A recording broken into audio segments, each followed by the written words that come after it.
Kamusta mga kababayan? Sa Quezon City hanggang Dubai, mula Davao City hanggang Toronto. Welcome sa ating political deep dive na puno ng katotohanan, katatawanan at kaalaman. Alam nyo ba, noong June 2025, isang linya ang bumulabog sa Philippine politics. Attorney Bukoy, sa korte tayo magkita. Sino ang nagsabi nito? Walang iba kundi si Senate President Cheese Escudero. At ang tinutukoy niya, si Attorney Antonio Bucoy, ang spokesperson ng House Prosecution sa impeachment trial ni Vice President Sara Duterte. Ano ang nangyari? Bakit parang teleserye ang labanang ito? At bakit mahalaga ito sa kabataan at OFWs natin sa buong mundo? Ngayong araw, mga kaibigan, aalamin natin ang tunay na kwento sa likod ng political drama na ito. Sisirain natin ang mga fake news, susuriin ang mga policy at bibigyan ng twist ang mga kontrobersyal na pangyayari.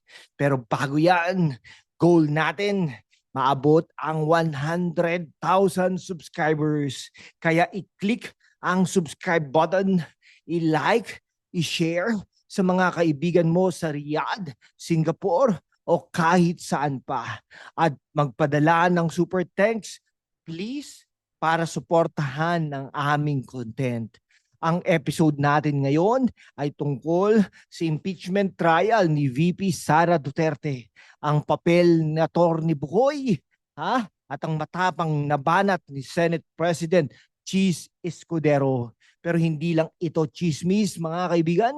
Ito ay tungkol sa kapangyarihan, accountability, at kung paano naapektuhan ng bawat Pilipino. Lahat na kayong mga OFW sa Hong Kong, Japan, at UAE, ready na ba kayo? Let's dive in. O bago natin simulan, no? Paalala, kung gusto mong updated sa Philippine politics, i-hit ang notification bell. Share this sa mga kaibigan mo sa Sydney, London, o Dammam. Comment below ano ang tingin mo sa impeachment case ni Vice President Sara Duterte? Let's start the conversation. O kaya't maghanda dahil ito'y magiging isang roller coaster ng katotohanan at katatawanan. Let's go! Si Attorney Antonio Odi Bukoy. Kung ikaw ay nasa Makati o Abu Dhabi, malamang narinig mo na ang pangalang ito. Siyang naging boses ng House Prosecution Panel sa impeachment trial ni VP Sara Duterte. Pero sino ba talaga siya? Isang litigation lawyer na biglang naging sentro ng atensyon dahil sa kanyang mga statements. Sa isang press conference noong June 17, 2025, sinabi niya, hindi ko na kailangan ng bayad para sa bayan to. Sounds noble. Pero teka, sa bayan nga ba o para sa headlines? Let's break it down Si Atty. Bukoy ay hinirang bilang spokesperson ng House Prosecution dahil sa kanyang kakayahang magbigay ng punchy soundbites. Pero narito ang tanong, is he genuinely fighting for accountability?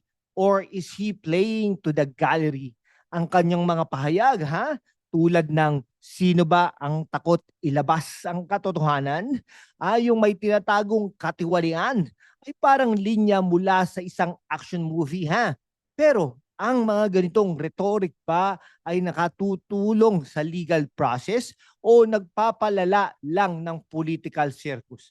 Sa kabilang banda, may punto si Bukoy.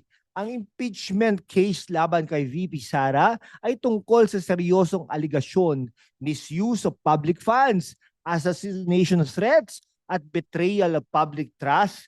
Kung totoo ang mga ito, kailangan nga ng matapang na boses para ipahayag ang katotohanan. Pero ang kanyang confrontational style, halimbawa, ang pagtawag na sa ilang argumento ni VP Sara bilang absurd ay nagdudulot ng polarisasyon, no? Sa social media nga, lalo na sa X.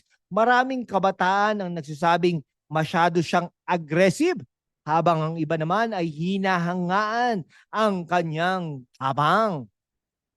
Kung si Atty. Bukoy ay nasa isang teleserye, ang title siguro ay Ang Matapang na Abogado Laban sa Lahat. Pero seryoso, mga kababayan, kapag ang abogado mo ay parang stand-up comedian, na laging may punchline, natatakot ako na baka ang kaso ay maging punchline din. Ay nako, imaginein mo ito ha. Attorney Bukoy, sa korte tayo magkita, sabi ni Cheese, no? At si Bukoy, sagot naman niya, sige, pero magdala ka ng popcorn dahil magiging blockbuster ito. Ay nako po, ano ang tingin mo kay Attorney Budoy? Attorney Bukoy, no? Hero o hype? I-comment mo yan below ha, at i-share sa mga kaibigan mo sa Cebu City o San Francisco. Ngayon, pag-usapan natin ang Senate President ni Cheese Escudero, no? Noong June 2025, habang mainit ang impeachment trial ni VP Sara, isang linya ang nagpauso. Attorney Bukoy, sa korte tayo magkita. Parang linya, no? Mula sa pelikulang aksyon, di ba? Pero bakit sinabi ito ni Cheese? Simple lang. Gusto niyang ipakita na hindi siya natitinag sa mga statements ni Bukoy at ng House prosecution. Sa isang banda, ito isang power move ha. Ipapakita niya na ang Senado ang may control sa impeachment process, hindi ang House. Si Chis Escudero ha, ay kilala sa kanyang strategic mind. Bilang Senate President, siya ang gatekeeper ng impeachment trial. Pero ang kanyang desisyon na i-delay ang trial hanggang July 2025 ay nagdulot ng kontrobersiya. Sabi ng House, bakit ka naman ganyan, Cheese ha? Takot ka ba sa katotohanan? Pero sabi naman ng kampo ni Escudero, it's about following due process. Ang tanong, is he protecting the integrity of the Senate or is he buying time for political maneuvering? Sa kabilang panig ha, ang kanyang banat kay Bukoy ay nagpapakita ng kumpiyansa. Hindi siya natatakot sa mga loud statements ng prosecution. Pero may mga nagsasabi na ito'y isang calculated move ha, para ipakita na siya ang alpha sa political arena. Sa X, maraming OFWs mula Dubai at Jeddah ang nagsasabing go Cheese dahil sa kanyang calm but firm demeanor. Pero may mga kabataan sa Metro Manila na nagsasabing masyado siyang passive, lalo na't seryoso ang mga alegasyon kay VP Sara Duterte. Kung si Cheese ay nasa isang chess game, siya yung tipong magpapakita na kalmado, pero sa isang move, checkmate na. Pero teka, Cheese, kapag sinabi mong sa korte tayo magkita, baka naman sa courtroom ng reality TV show yan, di ba?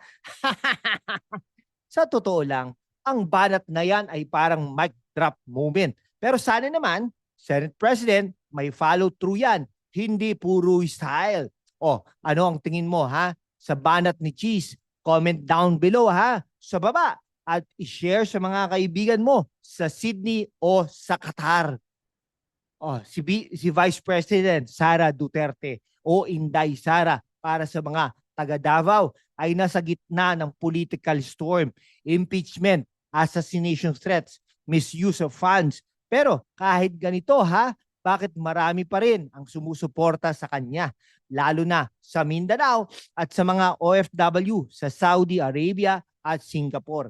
Noong February 5, 2025, 240 lawmakers ang pumirma sa impeachment complaint laban sa kanya. Pero si Sara hindi natinag. Sabi niya, ito'y political vendetta laban sa kanyang pamilya. At noong nag-rally siya sa Tondo, Maynila, sinabi niya, they didn't just kidnap my dad, they stole him from us. Totoo naman, di ba? Ang impeachment case laban kay VP Sara ay may bigat. Corruption, assassination threats, at betrayal of public trust. Pero let's be fair Ang kampo ni Sara ay may punto rin. Sabi nila, ang mga aligasyong ito ay bahagi ng mas malaking plano para sirain ang political dynasty ng mga Duterte. Ang tanong, is this a genuine pursuit of justice or a power play by the Marcos camp? O sa policy perspective ha, ang issue ng confidential funds na inakusahan ni si Sara ay mahalaga. Noong 2024 ha, hinintay ng publiko ang sagot, no? Ang sagot niya sa budget hearings. Pero si Sara, silent mode. Ang resulta, mas lalong naging mainit ang usapan. Pero sa kabilang banda, ang kanyang suporta sa mga issue tulad ng education reform at ang kanyang vocal stance laban sa excessive political power. Sa kaso ni Apollo Kibuloy ay nagbigay sa kanya ng solidong base sa Mindanao at sa mga OFW. Kung si VP Sara isang superhero, ang pangalan niya siguro ay the unshakable Inday. Kahit impeachment, kahit ICC case ng kanyang tatay, parang wala lang sa kanya. Pero si Sara, kapag sinabi mong political vendetta, baka naman kailangan mo rin sagutin ang mga tanong sa budget hearing, di ba? Hindi pwedeng puro Inday Sara, Sara all. Supporter ka ba ni VP Sara o sa tingin mo kailangan na siyang managot? Comment down below ha at i-share sa mga kaibigan mo sa London o Cebu. Ngayon, pag-usapan natin ang mas malaking epekto nito sa kabataan at OFWs. Sa Quezon City na mga estudyanteng nagsasabing tama na ang political drama.